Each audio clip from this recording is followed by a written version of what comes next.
going to be a fantastic conversation. We're really going to delve into the taboo, the unspoken, and what should be spoken and what shouldn't be taboo. So without further ado, let's welcome Reid Mihalko to the show. Hey, we're here with Reid Mihalko. It's so great to have you on the show. Welcome, Reid. Yay! Thanks. Yay! Well, I want to just dive right in because you're the sex geek, right? So let's talk about sex. And one thing that's really important in the bedroom is communication. And if people are new to the realms of communication, it can be kind of awkward. And I would love to hear what you recommend about opening up communication in the bedroom. Yeah, I mean, it's the way to simplify this the most is that our ability to say what we're not saying, and this isn't just in the bedroom, but in life in general, your ability to be able to figure out what you're not saying, either because you're afraid or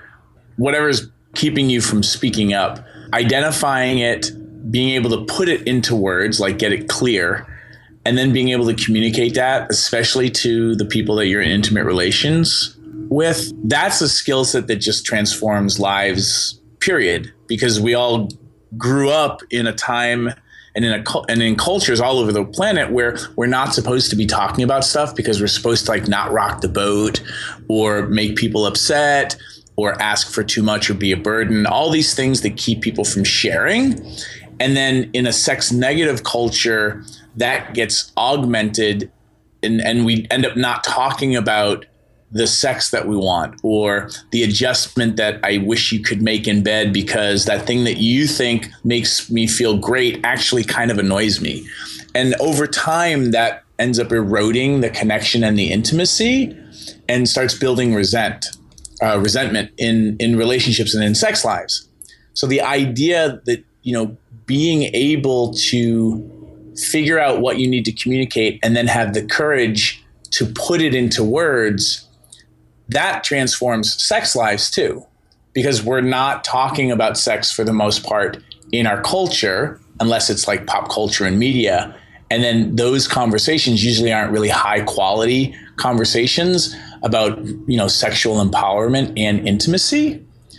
And then what we end up doing is because we're afraid to talk about stuff and we don't know what to do, we turn to porn to try to get, role modeling for how to be better in bed. And porn's an entertainment medium, not an educational medium. And so people are picking up even worse cues in the bedroom because we don't talk about media literacy when it comes to porn. Well, isn't that the truth?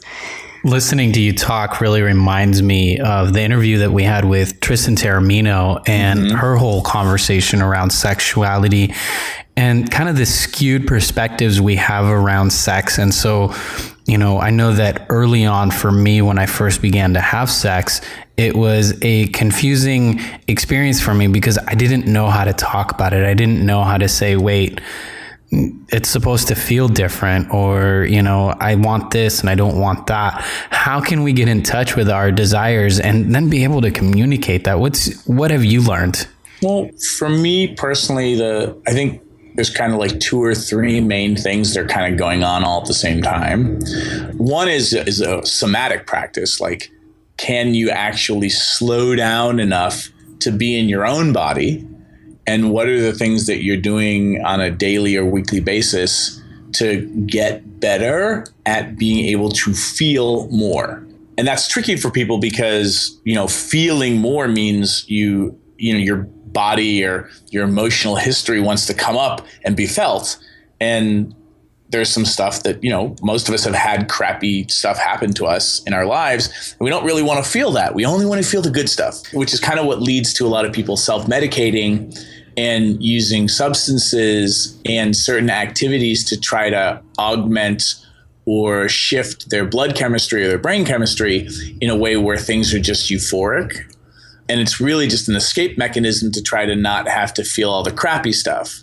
And the irony is, if you want to feel greater amounts of ecstasy and pleasure and orgasmic pleasure, you actually practice feeling, which means you feel the crappier stuff in life too. The thing that we don't talk about is when you get really good at feeling just feelings and emotions and sensation, you move through the crappy stuff faster. And, you kind of do I guess the analogy is that people kind of do this unintentional version of hoarding all the negative feelings that they don't want to feel. And then your lives become very cramped and crowded. And if you could just feel all the crappy stuff and get rid of it, kind of the emotional version of feng shui, you would have so much more room in your life for the ecstasy, for the pleasure, for the, orgasmicness of life. But we just don't approach it like that in this culture, or in a lot of cultures, in fact. It's interesting because as I'm hearing you talk, I'm thinking about women that I know that have incredibly difficult times having orgasms. And one of the things that, if I'm a listener listening to this, I'm noticing that we've started talking about sex right away, and yet none of it has really been about sex specifically. It's been about learning how to tune into your feelings, ask what's going on for you, become embodied. Have you found that this work also helps women and men who have difficult times being orgasmic or being aroused? Yeah, it does, because what ends up happening, that first stage that I was talking about, when, can you just get in your body and practice feeling your feelings? When you get yourself to heightened states of arousal, the blood chemistry that you're releasing also just makes you more vulnerable, and you feel more connected, which is pretty much the setting to let your body feel the crappy stuff too. There's the euphoria of crying during sex or after sex because you're just so happy. There's also the euphoria that sex can create where you're releasing a ton of old stuff that may or may not be resolved. And it's my belief that learning how to feel your feelings is that feelings just want to be felt. And you can kind of like burn through them or burn them off or release them. And you end up becoming, I think, a healthier and better person, rather than devoting a lot of your energy to kind of moving this really heavy manhole cover lid over your pelvis so that you don't have to move all that energy around. The visual that comes to mind is like when you're cleaning a swimming pool for the new swim season. The water's going to get cloudy when you start dredging up that old stuff off the bottom of the pool. But the benefit is that when you do that cleaning process and moving sexual energy around and just being able to feel pleasure is circulating a lot of the stuff, you can start pulling up that old crappy stuff from the bottom and get rid of it so that your pool is pristine.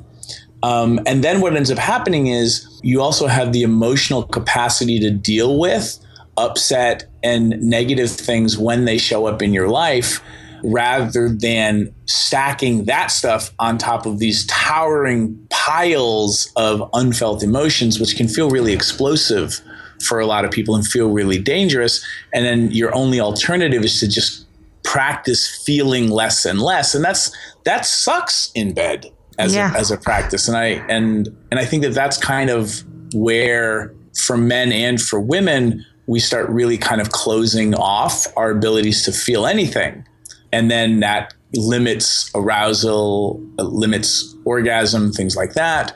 And then there's just a lot of emotional shame and blame and the sex negativism of culture that's kind of stacked on top of all that. So it's a complex situation from one perspective, but it's also a bunch of really simple things kind of stacked on top of each other. And if you can untangle them and deal with them, step by step, you can make tremendous progress.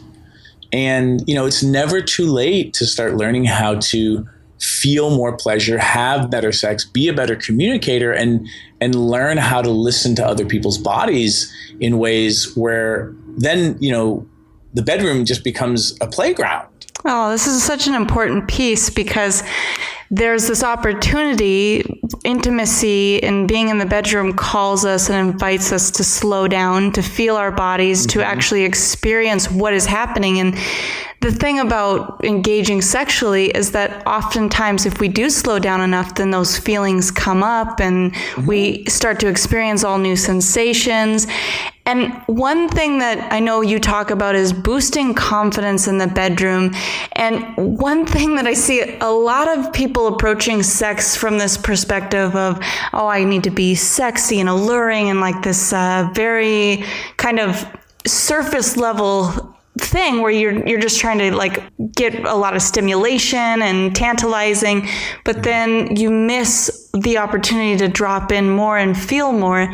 So I'm curious about, how do people have the confidence in the bedroom? What do you say about that? How do you have the confidence in the bedroom without approaching with, oh, I'm gonna just lay out my whole toolkit of all my techniques?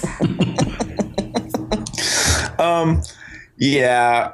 So in any learning process, and again, like for listeners, like this is all my opinion. Like if anything that I'm sharing, if it really resonates with you, then take it, integrate it, run with it. If there's anything that you're just sitting there listening, being like, my God, he's completely full of crap, and you disagree with it completely, don't use that tool or that perspective. Like, I'm not here to be like, I have figured out everything and you must obey. Like, because that's bullshit too. And as an expert. Well, I'm sorry, we have to go. We can't have you on the show if you don't have it all figured out. But this is the thing, right? I think this is a much larger topic, and this is the geek in me, right?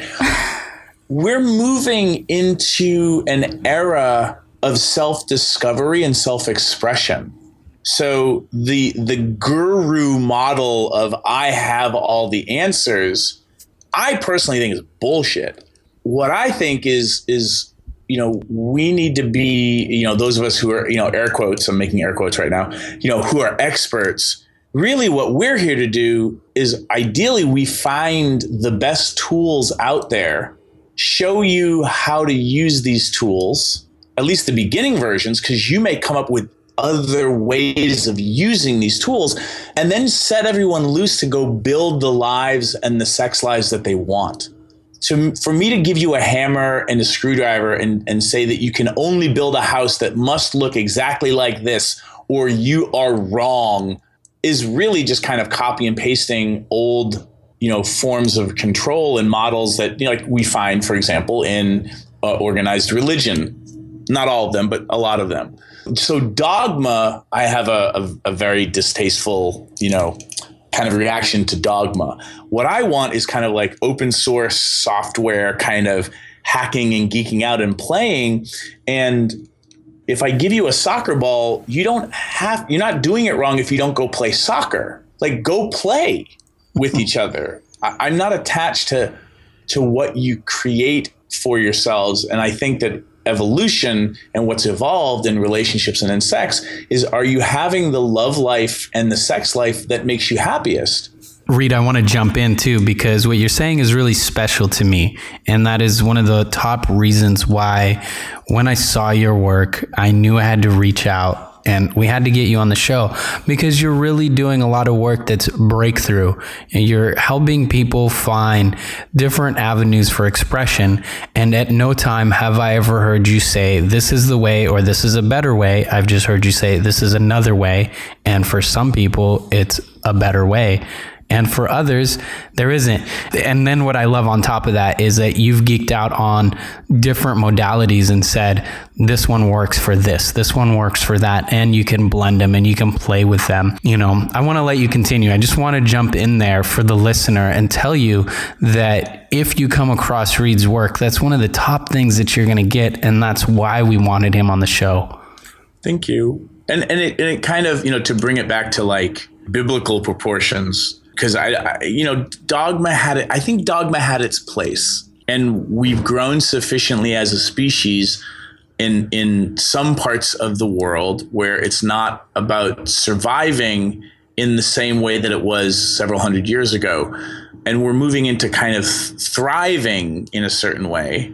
There's still a lot of work to be done. There, sexism and racism and all kinds of phobias and isms are still rampant all over the world. So for me as a dork and a nerd, sex is one of the hardest things for people to talk about and to feel unashamed about.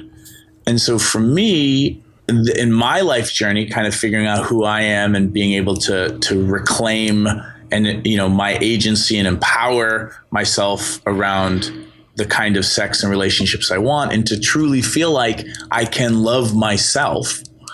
Whatever your listeners are, whatever your self-expressions and whoever you want to date and whatever your fantasies are, if you can start to learn how to talk about these things and share them with the people that you want to explore these things with, that courage and ability trickles into the rest of your life in all areas. I could have picked, talking about money, because that's another area where there's a lot of shame and weirdness. But for me, it was sex. And so this is my niche and where I like to dork out. So again, like the tools and the perspectives, I think some people are out there kind of holding on to this guru model that doesn't really empower people. It's rather than me just give you a fish, like, can I actually teach you how to fish? And can I teach you how to deconstruct fishing so that you'll maybe think of an even better way of being a fisher person than I could ever have occurred.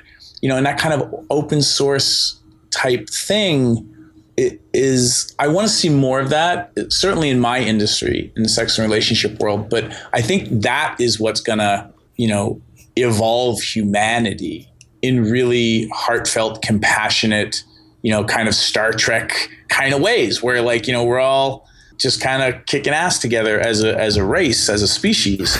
And that's just me being a nerd. But I think it's possible. And for me to sit here and tell and put fear into people and tell them that they're doing it wrong and be really dogmatic about something, aren't I just reinforcing all the sex negative bullshit and failure stuff and fear mongering that got us in this place in the first place? Yeah, I think one of the really important things that you're saying is the communication piece and bringing in more communication into the bedroom and even outside of the bedroom, being able to say, look, Luis, I'm really looking for opportunities for us to slow down together more, to breathe together more, or just being able to share what's happening in real time. If something's uncomfortable, I think that you watch these movies where women are just kind of laying there and the man is kind of doing his thing and you can tell she's not liking it. And so there's this opportunity moment by moment to communicate with our bodies and with our words what we're actually wanting. Yeah, and then sex becomes truly a creative process. It doesn't have to be, creative, procreative for birth and things like that, but the kind of collaborative and creative energy of sexual play is really exciting. And then you start, adding in, distinctions and tools that maybe you never grew up with. Like the distinction between, one of the things I teach in one online course, and in a lot of workshops too, is this distinction between sensual and erotic. And the way that I use the two words, sensual for me is about sensation. Like, what kinds of ways do you like to be touched? Where do you like to be touched? What positions do you like to be in that allow you to feel the things that make you excited, that make you happy, that feel good? Right. And also understanding that for some people, what feels good to them can be really extreme forms of sensation, which some of us, I'm not very kinky. I'm like, oh, that doesn't look like it feels good. But for somebody else's nervous system, oh, my goodness, that feels delightful. And then so there's the sensual and then there's the erotic. Like, what are those things that turn your brain on? Is it the scene? Is it the setting? What are the thoughts that arouse you? And so maybe, you like the sensation of being spanked or, having somebody go down on you. But if they're wearing a pirate costume, oh my goodness, it's turbocharged. How great to be spanked by a pirate, or whatever it is. Like for some of us in the sacred sexuality realm, what's erotic is the rose petals and the candles and, the incense and sitting in Yab Yum. And then you can access this whole idea of ritual as being, a way of anchoring certain states of mind and getting you into your groove. And so for me as a geek, if it's the rose petals and the chanting that gets you into your groove and turns you on and opens you up so you can feel more things, I really don't think that's more evolved than, you like to be tied up and blindfolded, or, whatever that is for you. But if you don't start to break it down and realize, oh, there's the sensation here of that's working for me, and then there's the what's working for my brain, if you can start to separate those two so that you can teach your lovers how to use them together, so that you yourself know more about yourself and can teach your lovers and your play partners how to co-create with you. Not only are you getting to start to have the sex that really starts turning you on, but at the same time, you're role modeling for your lovers that they can speak up about the things that maybe they didn't realize about themselves. Well, this is a really fascinating topic, the way that you kind of delineated that. And I don't know if it's a spectrum, but I definitely tend way more to the sensual side. And that's why I want to ask this next question, because I think it is so important, is the quality of touch and how we touch people. I mean, it's different. People don't always realize that there's different types of touch. There's different textures and pressures and consciousness in your fingertips even. And I'd love to hear you talk a little bit about touch. So the quick version of starting to break down touch, or one way to start looking at it, thinking about it. There's how you're touching, and then there's also where the person that you're touching, where are they in their own body? Where are they in their mind? Where's their blood chemistry at? So, like a great example for anybody who's listening, male or female or however you identify, because, in geeky areas of the world now, gender is being deconstructed, which means that gender roles and ideas of masculinity and femininity, for some people are very flexible, right? But however you identify, whatever, you happen to have under your pajamas, when you start touching yourself and you're not aroused yet, the quality of sensation feels very different than when you are highly aroused. So the next time that you masturbate or explore yourself, just notice what the sensation feels like when you're just getting revved up versus when you're revved up and your erectile tissue is engorged, and your arousal centers of your brain are all lit up. To notice that touch feels different in those states allows you to start to realize, oh, when I'm touching somebody else, some of this is going to change depending on where they are in their state of arousal, like where their body is actually, the joke being like, my body is ready. Is it really ready? Or do you just say it's ready and you don't really even have an embodiment practice, so you wouldn't even know what ready is because you've never given yourself the time to really explore higher states of arousal. So what you can do as a lover is you can slow down the process and really enjoy exploring with a partner different kinds of touch, light fingertip type sensations, the light kind of kisses, and maybe even like the kind of Eskimo angel type kisses where you're using your tip of your nose, your eyelashes, where you're using your whole body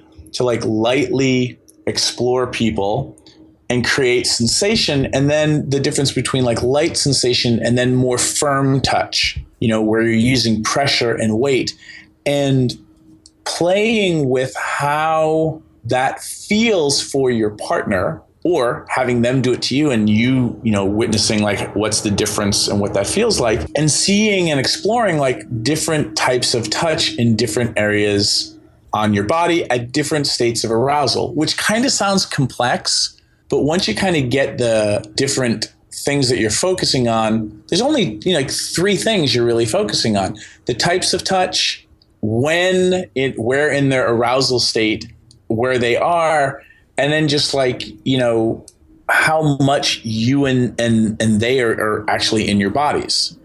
And this opens up this idea of like being able to listen to your partner or have them being able to listen to you. And this is where there's so much room, because even if you just get 10% better at any of this, you start opening and unlocking doors of possibility and sensation that probably like my mom and dad never even got to. It just wasn't a conversation. There was a couple that came to my office, and after sitting with them for a little bit, the husband just kind of blurted out, we don't have sex anymore, and when we do, it's horrible. And his wife looked kind of shocked that he even brought that up. And then he just said, and when we do have sex, she just lays there like a corpse, and it just doesn't work, and I'm tired of it. And she just broke down and started crying. And this was such a taboo subject. I mean, it was very palpable in the room that this was a taboo topic to talk about. And this is where they ended up, because they had both held in within themselves their desires, wants, and abilities. They just didn't have the capability to open up this conversation. And so we had to slow down, and I had to ask, okay, well, what does intimacy mean to you? It obviously means this to you, speaking to the husband. What does it mean to you, to the woman? And it took a lot of coaxing out of her, kind of what it meant for her. And it was a brand new type of conversation for them. And so it was either the previous choice before our session was, we don't have sex, or if we do, we don't really talk about it and it's not what we want, or we don't have it and we don't talk about it. Yeah. And if you look at how most people grew up and the way that culture deals with sex and intimacy, what most people then realize is that they're normal because everybody's going through this. Like, we're all fish swimming in water and we're wet, but the fish doesn't know it's wet because it's never known what dry feels like. So when you start to realize how we got here, you can start undoing it and start having the conversations. And we just need to be gentle with each other and patient, because at first it's going to be really hard to have a conversation, because how do you know what to talk about when you never even knew you could talk about it in the first place, and you didn't have the tools to even consider what some of the answers to these questions are?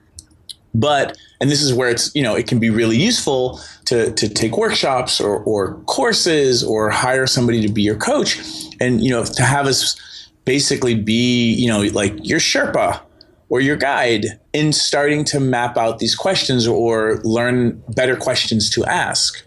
And when you start to open this stuff up and you realize like, oh, well, actually what really turns me on, honey, is me giving oral sex to you. And when you start kind of getting clear on what the things are that you think turn you on, or even the things that you just want to explore, because sometimes the reason you want to go do something is, I've never done that before. And this is another thing that's really useful just for American culture, certainly, and I think other cultures, is if you try something and you don't like it, you're not broken. You probably just don't like it. And that's a win. And we have this overachievingness that crept into the bedroom from American society, where if you don't like absolutely every kind of sex that there is, then somehow you're unevolved. And that's not the case. You're not unevolved. You're allowed to like the things you like, and you're allowed to not like the things you don't like. And you can be in a healthy relationship and like different things. And, the favorite thing for your partner might be the thing that you hate the most. And you can still have a relationship. There's lots of other crayons in the crayon box of sex. I think you're giving a lot of permission and freedom, because what you're saying is this opportunity to explore sexuality with a sense of curiosity, like an adventure, like a kind of like a child would explore something new. And that way we can continue to approach sex from this space of discovery rather than formulaic. This is what happens after you do this, and then this is what you have to do to turn me on. When we can actually just discover what's needed in every moment, then we can tap into the deeper feelings that are there and what desires are actually coming through moment by moment. Yeah, and this is where it's tricky, where people teach sex from a very masculine, feminine place, men this, women that. It's not that it's wrong, it's just very incomplete now that we're moving into this new era. Because what ends up happening when you teach things from this kind of polarity, in a kind of David Data kind of way, can be problematic. It works really great for the people that it resonates for. However, what happens when, I personally get so, old that I can't get an erection? How do I fuck my wife into God then? In a culture that's very penis erection centric, and penis in vagina centric, I'd rather reframe sex in the way that you were mentioning, in this kind of, this is play and discovery and what feels good and what's possible right now, because things will shift. Maybe, like I injured my hip, a couple of years ago. And so certain sexual positions that were really fun for me were kind of impossible for a while I was healing. Does that mean I was a failure at sex? And do I have the mental flexibility and the understanding of what feels good for me and also what doesn't feel good to be able to take care of my body and still be able to play and explore? Because when you come from those perspectives, then you can role model that our bodies will change over time. Our preferences will change over time. Things that turned us on when 10 years ago may be like meh, 10 years from now. And I think that this is where we're really kind of getting into this conversation about, allowing your sex life to be alive and to shift and to grow. And, and the analogy that pops into my head right now is like, it seems normal that you wouldn't treat like a 2-year-old, you expect to change as they grow, and you're not going to continue treating them like a 2-year-old. So like, how about we have that kind of flexibility and that openness and that kind of approach to our bodies and our sex lives and how we make love and how we explore.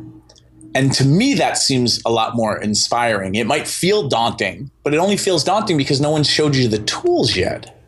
Once I show you how to use a hammer and a screwdriver and a saw, go build the sex life that you want. And hopefully build it with somebody who enjoys building a sex life too. Because there are going to be people out there who kind of like sex isn't going to be their thing. And that's okay as well. We have too much shame and too much judgment around certainly around sex and intimacy. And I would like to see that shift. I love how the beginning of this conversation, though it was about sex, really the beginning of the conversation was let's learn how to express ourselves and get in touch with our desires. Mm-hmm. And what is the channel to do so? Let's get in touch with our bodies, feel it, and then notice what's there for us. And then because we've learned how to say, hey, what feels good to me, and ask those questions and then kind of play around with that, then learning how to say that to our partner. And it's funny because we can talk about sex, but we can also apply this to any area in our relationships. We can talk about money. What feels good to you? What works for you? Where do you have some hidden shame around that and how you do that too? So it's such a larger thing that we're talking about. And when you were talking about this, some of the boxes that we can get locked into, I know that when I came across David Data's work, it was a very short amount of time that I spent in it, literally just a few YouTube videos. I was like, oh, masculine and feminine. That's the answer. That's why I'm having problems. I've got to be more masculine. And I tried that, right? And it just didn't work for me because I'm generally more of like kind of a soft, centered, sensitive male. And then the funny thing is when I went back to, okay, what feels good to me? What's natural for me? Where do I shine? Oh, I shine being the guy who's sensitive and who likes expressing his feelings. Once I went to that space, I was also able to play around with my partners and go, I actually kind of like it when you tell me what's on your mind and you tell me what you want, and I think that's also something that I know Kamala appreciates, is that I make it a point to have her and sometimes push her to bring out some of those like masculine, and I mean, doing the quotations here, the Reid quotations, the masculine quality of asking for what she wants and kind of pushing her out of that, zone of, maybe we can't ask for what we want because I'm a woman. And it's just, we have a lot of fun with that, of messing around with like roles, and she just do me, damn it. Yeah, where she gets to ask what she wants. Yeah, and this is what's interesting, right? Because so I would and again, I'm not poo-pooing on David Data. His work is important. Everybody's work's important, but it's all part of a bigger soup of the dynamics of relating. And to say that, the only tool you need is a hammer, this one type of dogma or perspective, when all you have is a hammer, everything starts to look like a nail. And I'm much more interested in teaching people, here are the best tools, the most useful tools that seem to be helping the most, and what are, the essential tools you need to create healthy, thriving relationships. And then like go and give people the permission to go and run and create. And for me, it's so much of it comes down to communication and being able to use your words, because in a culture that was silenced around sex and sensual self-expression, words are very, very powerful, very powerful. They're very powerful for combating shame. They're very powerful for those of you listeners who are woo-woo, for manifesting and creating and opening containers and things like that.